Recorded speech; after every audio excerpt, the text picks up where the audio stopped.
अल्लाहुम्मा सल्लि अला मुहम्मदिन व आलि मुहम्मद। औज़ु बिल्लाहि मिनश शैतानिर रजीम। बिस्मिल्लाहिर रहमानिर रहीम। अल्हम्दुलिल्लाहि रब्बिल आलमीन व सल्लल्लाहु अला मुहम्मदिन व आलिहि तय्यबीन अत्ताहिरीन अल मासूमीन व लअनतुद दाइम अला अदाइहिम अजमईन मिनल आन इला क़ियाम यौमिद्दीन।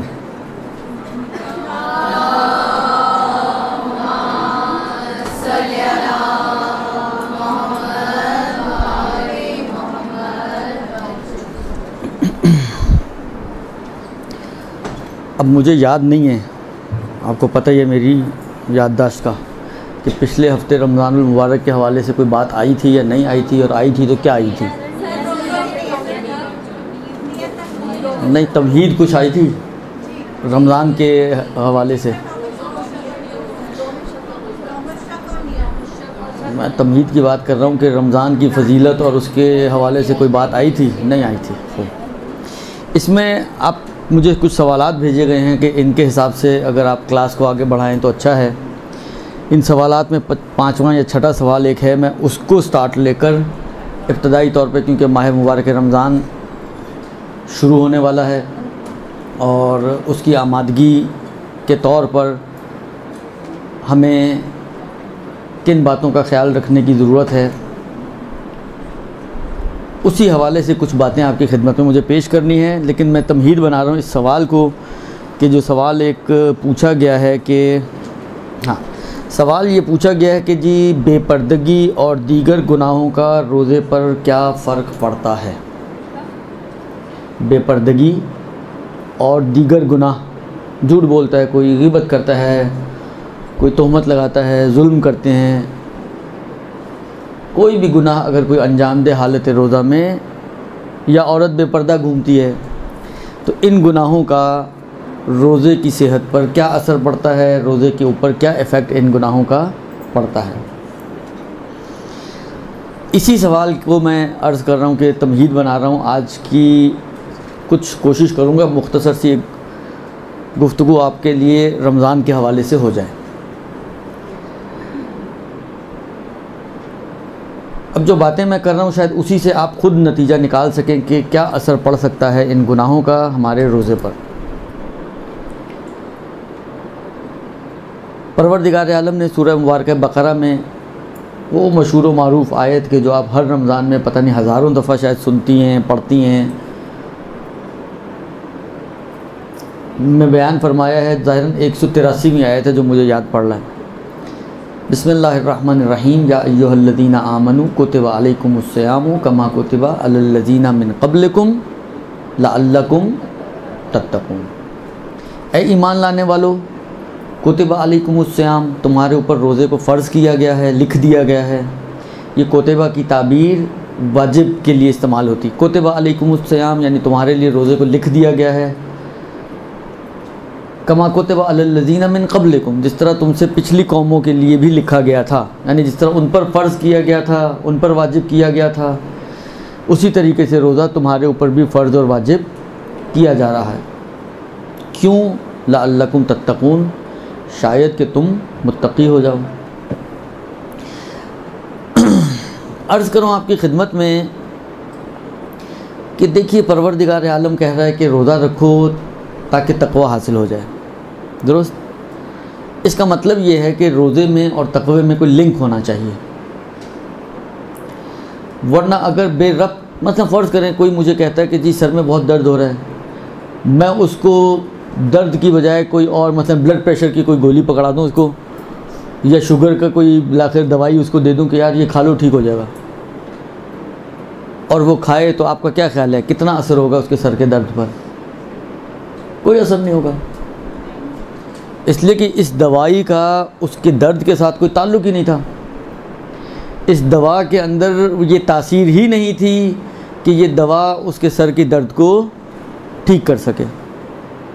ठीक है, लेकिन अगर मैं उसको सर के दर्द ही की गोली दूंगा, डिस्प्रिन पकड़ा दी, पैनाडोल दे दी, पॉन्स्टन पकड़ा दी, जो भी अब लाकर ये दर्दों की दवाइयाँ हैं वो दे दी, तो उसका सर दर्द ठीक हो जाएगा।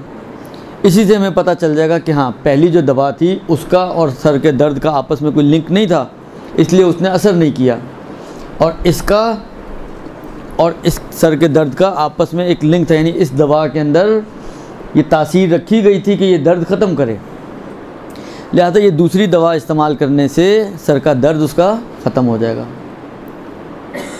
तो अगर किसी चीज़ में असर हो तभी कहा जा सकता है कि ये कर लो तो वो हो जाएगा।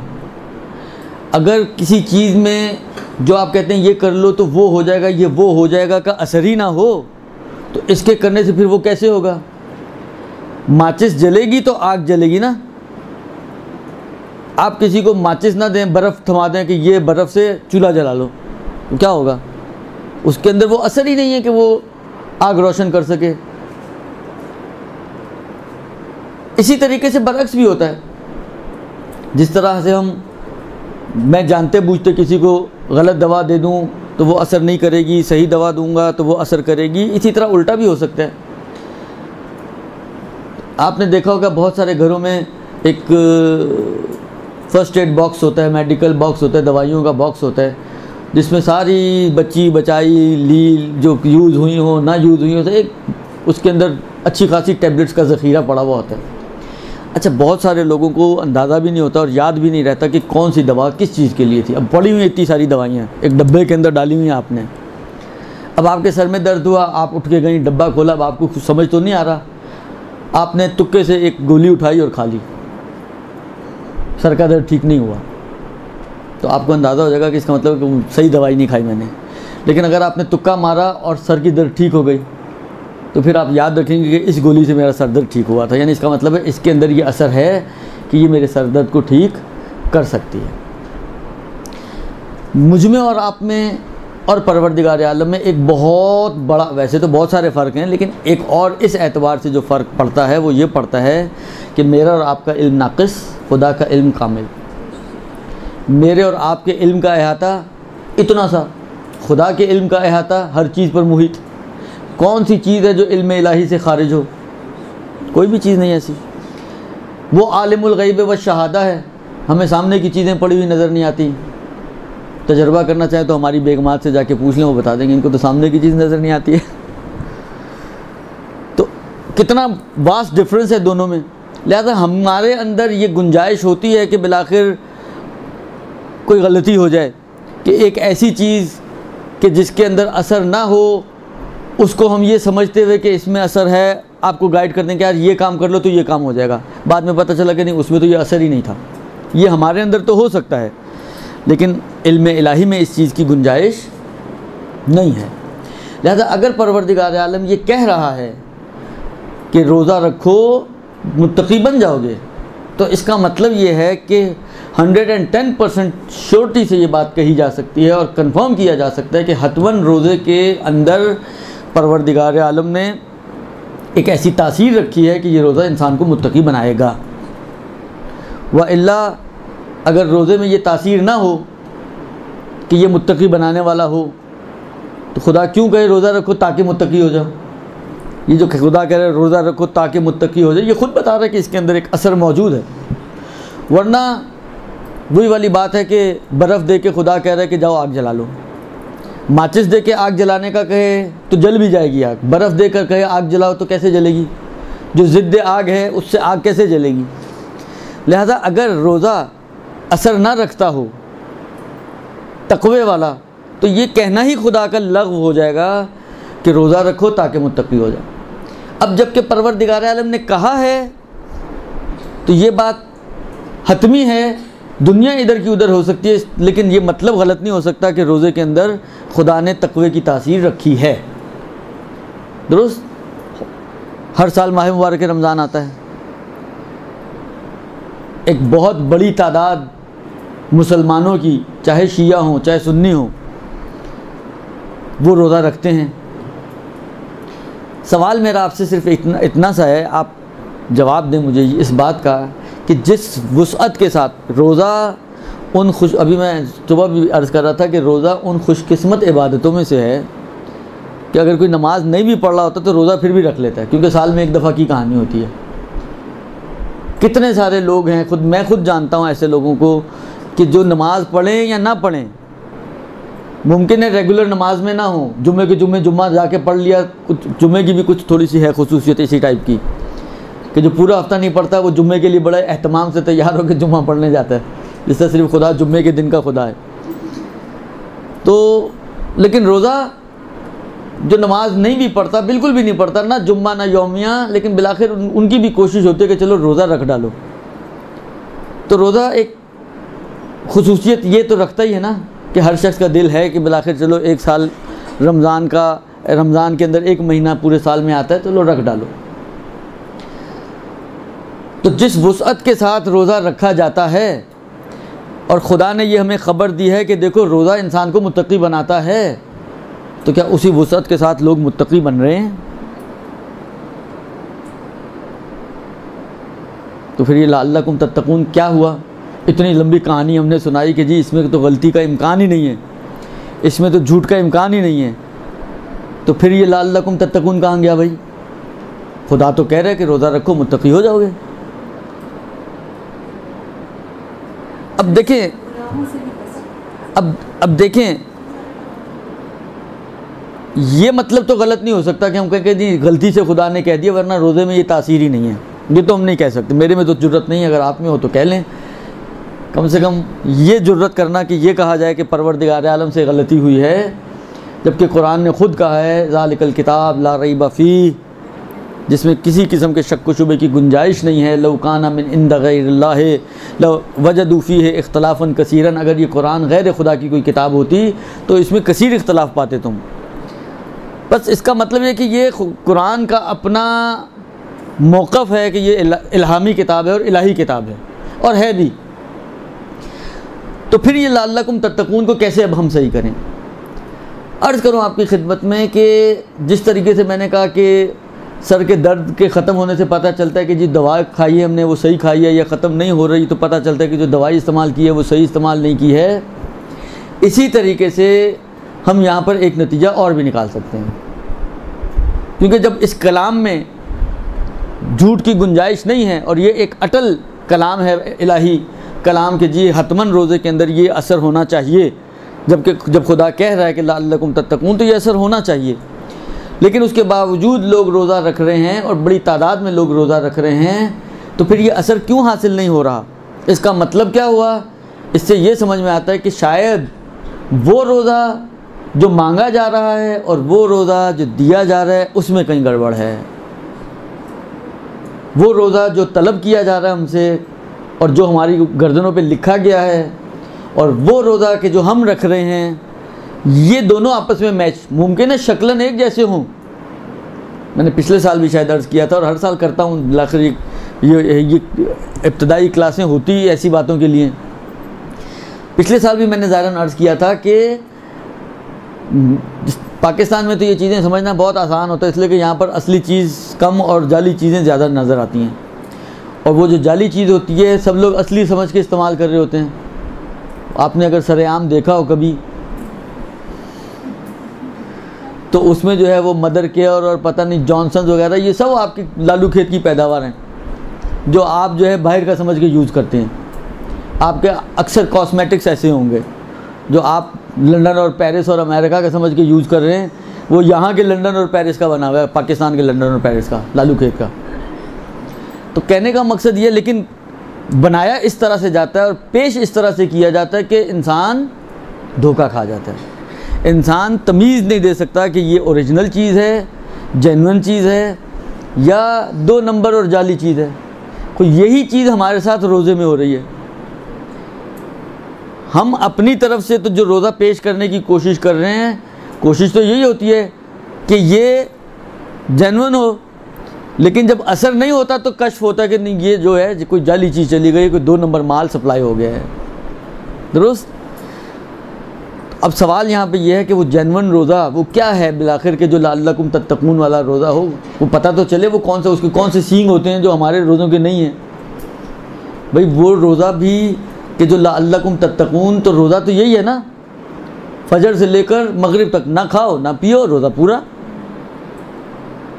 तो वो कौन सा ऐसा रोज़ा है कि जो लअल्लकुम तत्तकून वाला है, कि जो हम नहीं रख रहे हैं, कैसे हम पता चलेगा हमें कि वो रोज़ा क्या है और ये रोज़ा क्या है जो हम रख रहे हैं।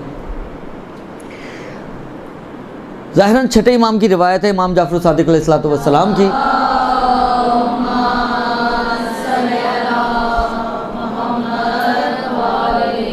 मौला इरशाद फरमाते हैं कि देखो, जब तुम रोज़ा रखो तो ऐसा रोज़ा रखो कि तुम्हारी आँखों का भी रोज़ा हो, तुम्हारे कान का भी रोज़ा हो, तुम्हारी ज़बान का भी रोज़ा हो, तुम्हारी शर्मगाह का भी रोज़ा हो, तुम्हारे हाथ और पैर का भी रोज़ा हो, बेइबारतिन उखरा तुम्हारे तमाम आज़ा व जवारे का रोज़ा होना चाहिए। ये इमाम सादिक का फरमान। भाई रोज़ा तो ना खाओ ना पियो तो रोज़ा हो गया। खाना पीना छोड़ देते हैं हम लोग, रोज़े में यही करते हैं ना। तो आंखें तो खाती पीती नहीं हैं, कान तो खाता पीता नहीं है, हाथ तो खाते पीते नहीं हैं, तो इनको कैसे रोज़ा रखवाएं? यानी हाथों को पानी में ना डालें, डुबकी ना दें पानी में, ये मुराद है? क्या क्या करें? यानी हाथ देखें, रोज़ा जो हमारे जहनों में रोज़ा है, रोज़ा यानी ना खाओ और ना पियो, भूखे प्यासे फजर से लेकर ग़ुरूब तक अल अतश वाली ज़िंदगी गुजारो तो रोज़ा हो जाएगा। अब सवाल यहाँ पर यह है कि हाथ पैर आँखें कान ये सारे वो चीज़ें हैं कि जो ना खाना है इनके अंदर ना पीना है इनके अंदर, तो फिर इनको कैसे रोज़ा रखवाएं? मैं आपकी खिदमत में अर्ज़ करूँ, आप तमाम फ़िक़ही किताबें उठाएँ जो अरबी ज़बान में हैं और देखें कि उन्होंने सौम की, जो रोज़े को अरबी ज़बान में कहते हैं सौम, कुतिबा अलैकुमुस सियाम, ये सियाम उसी सौम से बना है। सौम यानी रोज़ा। जब फ़ुक़हा तारीफ़ करते हैं रोज़े की तो कहते हैं अस्सौमु हुवल इमसाक, अलिफ मीम सीन अलिफ और काफ, इमसाक। इमसाक के माने हैं अपने आप को रोकने के, अपने आप को बचा के रखने के, अपने ऊपर कंट्रोल करने के। ये है रोज़े का माना। भूखा और प्यासा रहना रोज़े का माना नहीं है कि आप कहें कि जी आंखों को कैसे भूखा और प्यासा रखें और हाथों को कैसे भूखा और प्यासा रखें और कान को कैसे भूखा और प्यासा रखें। रोज़े का मतलब ही नहीं है भूखा और प्यासा रहना। रोज़े का मतलब है अपने आप को बचाना। जब फ़िक़्ह में आते हैं तो इन 9 चीज़ों से बचाना, और जब हकीकी रोज़े की बात करते हैं हम, जो इमाम सादिक जिसको रोज़े को बता रहे हैं, तो अपने तमाम आज़ा व जवारे को गुनाहों से बचाना। देखें, ये एक मतलब ज़हन में रखें कि तमाम आज़ा व जवारे, आँख कान ज़बान हाथ पैर शर्मगाह, इनको गुनाहों से बचाना, ये है रोज़ा। आँख का रोज़ा यानी आँख को आँखों के गुनाहों से बचाओ। ऐसा मंज़र जो तुम्हारे लिए शरअन देखना जायज़ नहीं है ना देखो। कान का रोज़ा यानी अपने कानों को बचाओ गुनाहों से, यानी वो गुनाह जो कान से किए जाते हैं उनसे अपने आप को बचाओ। गीबत सुनना है, झूठ सुनना है, तोहमतें सुनना है, गाने सुनना है, ये सारी चीज़ों से अपने आप को बचाओ। ज़बान का गुनाह, ज़बान को अपने आप को बचाओ ज़बान के गुनाहों से। जो मुझे याद पड़ रहा है, बाज़ उलमा ने शायद 100 से ज़्यादा उन गुनाहों का तज़किरा किया है जो ज़बान से किए जाते हैं। इतनी सी ज़बान चंद मिसकाल की, अम्मा 100 से ज़्यादा गुनाह हैं जो इस ज़बान से इंसान अंजाम देता है। अब ये टॉपिक डॉक्टर आबिद साहब का है कि इंशाअल्लाह मुमकिन है कि कभी उन्होंने बयान भी किया हो, मुझे नहीं मालूम, लेकिन यह है कि नहीं किया होगा तो एक टॉपिक मिल जाएगा उनको। किया है, हाँ, कोई चीज़ छोड़ी तो नहीं उन्होंने वैसे। खुदा उनको जज़ाए खैर दे, इंशाअल्लाह उनकी तौफ़ीक़ात में भी इजाफ़ा फ़रमाए।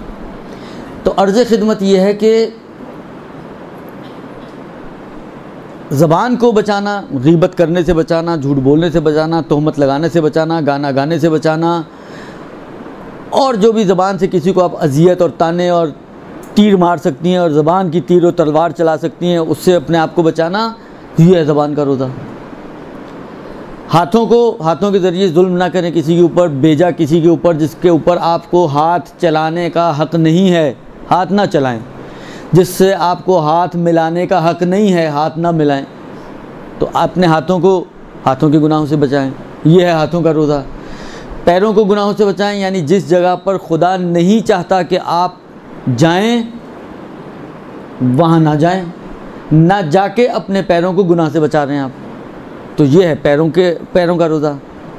इसी तरीके से तमाम आज़ा व जवारे, जहाँ पर शरीयत ने उन आज़ा व जवारे को इस्तेमाल करने की इजाज़त नहीं दी, वहाँ अपने आप को रोक लेना, ये है उस उज़्व का रोज़ा। अब आप खुद थोड़ा सा एक तसव्वुर करें, एक इंसान तसव्वुर करें।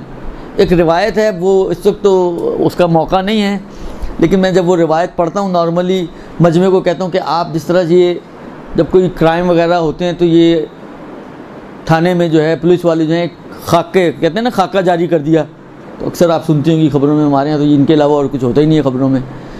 ये खाके जो जारी करते हैं तो कैसे खाके बनते हैं, मतलब फ़र्ज़ करें पहले एक स्केच बनाया चेहरे का, उससे पूछा जी आंखें कैसी थी, छोटी थी या मोटी थी, उसने कहा जी आंखें मोटी थी, उसने मोटी मोटी आंखें बना दी। सारा काम कंप्यूटर पे हो रहा होता है।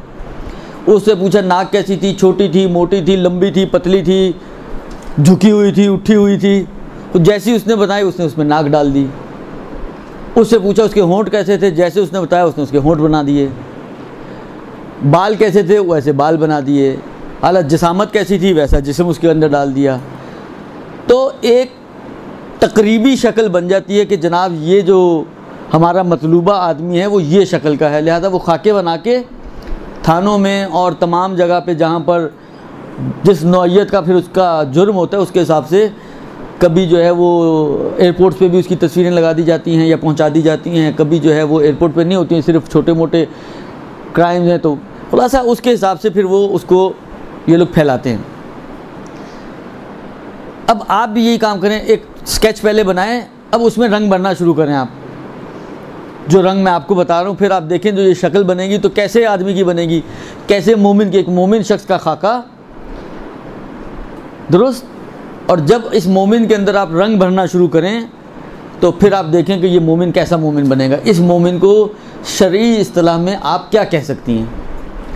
अब आप एक तसव्वुर करें, एक मोमिन है जिसकी आंखें इंतहाई पाको पाकीज़ा, उसने आंखों से गुनाह नहीं किया, अपनी आंखों को गुनाहों से बचा लिया। एक मोमिन है जिसने अपनी ज़बान को गुनाहों से बचा लिया। एक मोमिन है जिसने अपने कानों को गुनाहों से बचा लिया। एक मोमिन है जिसने अपने हाथों और पैरों को गुनाहों से बचा लिया। अपने तमाम आज़ा व जवारे को वो गुनाहों से बचा रहा है।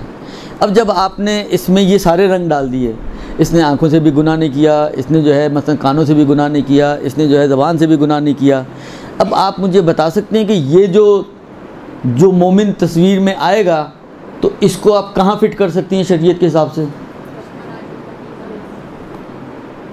इसी को आप कहती हैं मुत्तकी आदमी। तो अब मुझे ये बताएं कि अगर कोई ये रोज़ा रखे जिसको इमाम सादिक ने बताया है, तो फिर ये लाल्लकुम तत्तकून बनेगा रोज़ा या नहीं बनेगा? इसका मतलब ये है कि अगर हम नहीं बन पा रहे हैं तो ये रोज़ा हम वैसा नहीं दे पा रहे हैं। जो रोज़ा खुदा हमसे मांग रहा है वो रोज़ा है कि रोज़े के साथ गुनाह ना हो। हम रोज़ा भी रखते हैं, टाइम पास करने के लिए फिल्में देखते हैं, है ना, इसलिए कि पता ही नहीं चलता कब दिन गुजरा और कब शाम गुजरी और कब आवाज़ आ गई अम्मा की आके इफ्तार कर लो। 2-3 फिल्में 2-3 झटकों में आपका जो है वो रोज़ा ख़त्म हो जाता है। तो लोगों के पास बहुत बेहतरीन राह हल टाइम पास करने का और रोज़ा ना लगने का वो यही है कि बैठे फिल्में देखते रहो, पता ही नहीं चले। कुछ लोग जो थोड़े बुज़ुर्ग हैं, जवान बच्चे हैं, वो जाते हैं जाके मतलब ताश खेलने बैठ जाते हैं। अब टाइम तो लोग तो ज़्यारतों के सफ़र में भी ये काम करते हैं, ट्रेनों में ताशें लेके जाते हैं कि बिलाखिर टाइम तो 3 दिन का। आपको पता है कराची से कोयटा, कोयटा से ताफ्तान, ताफ्तान से फिर अल्लाह ने की दे आपको मसलन मशहद या कुम, तकरीबन कमोबेश 3 दिन का सफ़र है। हालत 3 दिन कैसे गुजरें? तो ताश के ज़रिए गुजारते हैं लोग। जा रहे हैं इमाम रज़ा की ज़ियारत के लिए, मसलन जा रहे हैं बीबी मासूमा की ज़ियारत के लिए, या अगर उससे भी आगे जाना है तो जा रहे हैं मतलब इमाम हुसैन के पास और मौला अली के पास, और माशाल्लाह टाइम ऐसे पास हो रहा है। या बाज़ जो हैं बच्चियाँ वो घर जे अब तो माशाल्लाह वो ये जो मोबाइल शॉप वगैरह, एक ज़माने में तो वॉकी टॉकी का ज़माना था, अब तो कि वो सब चीज़ों से बेनियाज हो गए।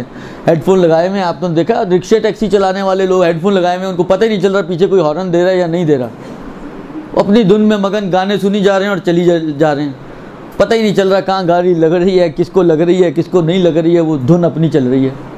तो यही काम घरों में भी हो रहे हैं। तो खुलासा ये कि ये जब रोज़े ऐसे होंगे तो लअल्लकुम तत्तकून हासिल नहीं हो सकता। रोज़ा वो रखें जो इमाम सादिक ने कहा है, उसके बाद अगर ना हो तो फिर आप शिकवा कर सकती हैं परवरदिगार आलम से कि परवरदिगारा तेरे इमाम ने हमें कहा था कि ये रोज़ा रखो, और वो रोज़ा रख के भी हम लअल्लकुम तत्तकून पे नहीं पहुँचे, तो ये कैसे हो गया। रोज़ा रखें हम 2 नंबर, असर हम चाहें 1 नंबर, तो ये किसी भी दुनिया में नहीं होता। जो बीजोगे वो काटोगे। ये नहीं हो सकता कि आप जो है बीज डालें सेब के और आम का इंतज़ार करते रहें। गर्मियाँ अच्छी हो गई हैं, अब तो आम अच्छा आएगा। आम का बीज ही नहीं डाला आपने तो आम आएगा कैसे? दुरुस्त। लिहाजा ये जो इनका सवाल था कि बेपर्दगी का या गुनाह का क्या असर होता है, तो उसका सबसे बड़ा असर यही होता है कि ये आपके रोज़े को ऐसा रोज़ा बना देता है कि अमीरुल मोमिनीन अली इब्न अबी तालिब अलैहिस्सलातु वस्सलाम के बकौल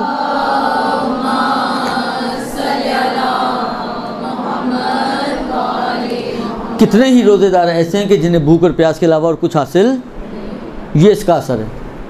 यानी आपके रोज़े को हकीकी रोज़े से निकाल कर एक 2 नंबरी रोज़ा बना देता है गुनाह। और जब 2 नंबरी रोज़ा है तो उसके बारे में मौला फरमाते हैं कि आपको भूख और प्यास के अलावा कुछ नहीं मिलने वाला, कुछ नहीं मिलने वाला सिवाय भूख और प्यास के।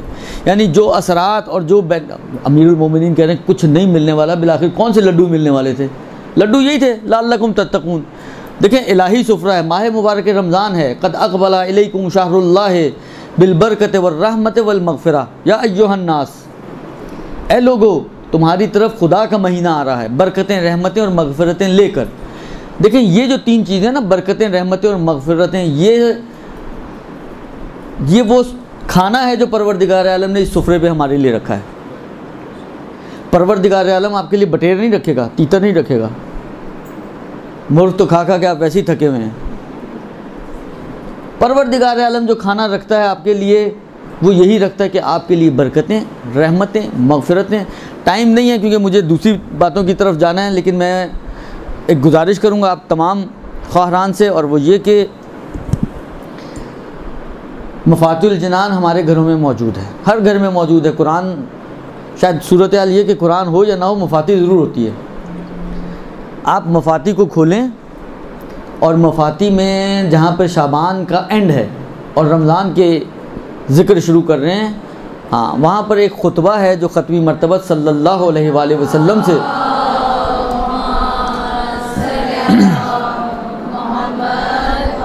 नक़ल हुआ है, जिसको खुतबा शाबानिया के नाम से ताबीर किया जाता है। और ये खुतबा ख़त्मी मरतबत ने बयान ही इस्तक़बाल माह रमज़ान में किया था। आखिरी जुम्मा था यानी शाबान का, और उस जुम्मे में ख़त्मी मरतबत ने ये खुतबा बेउन्वान इस्तक़बाल माह रमज़ान इस खुतबे को इरशाद फरमाया। मैं पहले भी ये बात यहाँ पे कह चुका हूँ, दोबारा तकरार कर रहा हूँ कि वाक़ईन अगर कोई शख्स चाहता है कि अपने रोज़ों को ऐसा रोज़ा या अपने रमज़ान को ऐसा रमज़ान करार दे कि जिस रमज़ान में उसने मैक्सिमम फ़ायदा उठाया हो, तो वो इस खुतबे पे अमल कर ले। परवरदिगार आलम के हबीब ने इस खुतबे में रमज़ान गुजारने का तरीका बताया, रमज़ान में क्या क्या बेनिफिट्स आपको मिलते हैं और किस तरीके से उन बेनिफिट्स को आप हासिल कर सकते हैं, वो तरीके बताएं। तो आप खुद सोचें, पैगंबर के बताए हुए तरीके के मुताबिक अगर आप रमज़ान गुजारेंगे तो कैसा होगा ये रमज़ान। एक तो हम अपने हिसाब से गुजारते हैं ना, जो हमारी समझ में आ गया कर लिया, जैसा समझ में आया कर लिया।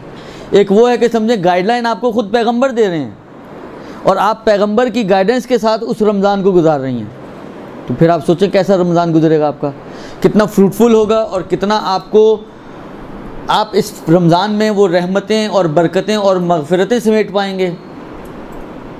तरीका पैगंबर ने बता दिया, अमल करने वाले हैं तो आए मैदान में, आप कूद जाएं, वो अब आपका काम है। दुरुस्त। तो उसका क्योंकि टाइम नहीं है लिहाजा मैं उसकी तरफ नहीं जा रहा, लेकिन आपसे गुजारिश ज़रूर करूँगा कि रमज़ान शुरू होने से पहले अभी कुछ दिन तो हैं, कोई एक बहुत लंबा चौड़ा खुतबा नहीं है, और ये कमोबेश थोड़े बहुत इख्तलाफात के साथ तमाम बड़ी किताबों में ज़िक्र भी हुआ है। यानी ऐसा खुतबा है कि जो बिलाखिर मोरिद इनायत वाक़ हुआ है मुहद्दिसीन का, और तकरीबन मुहद्दिसीन ने इसको ज़िक्र किया है। तो आप ज़रा इसको पढ़िएगा ज़रूर। शायद मेरे ख़्याल में मैक्सिमम, अगर उर्दू में आप पढ़ेंगी ज़ाहिर बात है, तो मैक्सिमम शायद 15 मिनट आपको चाहिए मैक्सिमम। अलबत्ता अब किसी की उर्दू ही हिज्जे करने वाली हो तो मैं उसकी बात नहीं कर रहा, एक नॉर्मल उर्दू पढ़ने वाले इंसान की मैं बात कर रहा हूँ कि मैक्सिमम शायद 15 मिनट चाहिए उसको। तो 15 मिनट का टाइम निकालना शायद मैं नहीं समझता कि इतना मुश्किल हो, जबकि उसके आगे उसके फ़ायदे बहुत ज़्यादा आपको मिलने वाले हों। तो ये तो आपके सवाल का जवाब हो गया कि क्या असर पड़ता है कि हमारे रोज़े को समझें भूख और प्यास वाला रोज़ा बना देता है अगर हम अपने रोज़े के साथ साथ गुनाहों को भी जारी रखें। कोशिश करें कि रोज़े का भरपूर फ़ायदा उठाएं। उसी खुतबे में अमीरुल मोमिनीन ने खड़े होकर सवाल किया, या रसूल अल्लाह अय्युल आमाल अफजल, इस महीने में कौन सा अमल सबसे ज़्यादा फजीलत वाला है? क्या फरमाया था पैगंबर ने? अलवरा, परहेज़गारी, वही हराम से अपने आप को बचाओ। अलवरा यानी परहेज़गारी, अन महारिमिल्लाह, अपने आप को गुनाहों से बचाना, ये इस महीने का बेहतरीन अमल है। यानी मैं ये समझता हूँ कि इस पूरे खुतबे में अगर आप सिर्फ इस एक अमल को उठा लें, इसमें बहुत सारी चीज़ें बयान की हैं, लेकिन आप सबको छोड़ते हुए ये एक चीज़ उठा लें और इस एक ही चीज़ पर अगर आप पाबंद हो जाएं रमज़ान में अमल करने पर, तो इस एक चीज़ का सबसे बड़ा फ़ायदा ये होगा कि आपका रोज़ा एक नंबर रोज़ा बनेगा। वो आपको सारे असरात देगा जो उस रोज़े के असरात हैं। वो बाकी चीज़ें समझे सलाद चटनी है, ये एक रूह है इसकी। इसके ऊपर अमल करें, आपका रोज़ा बेहतरीन रोज़ा और रमज़ान आपका बेहतरीन रमज़ान करार पाएगा।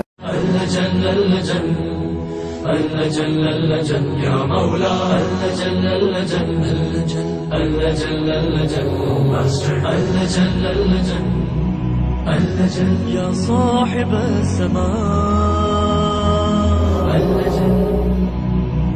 अल्लजन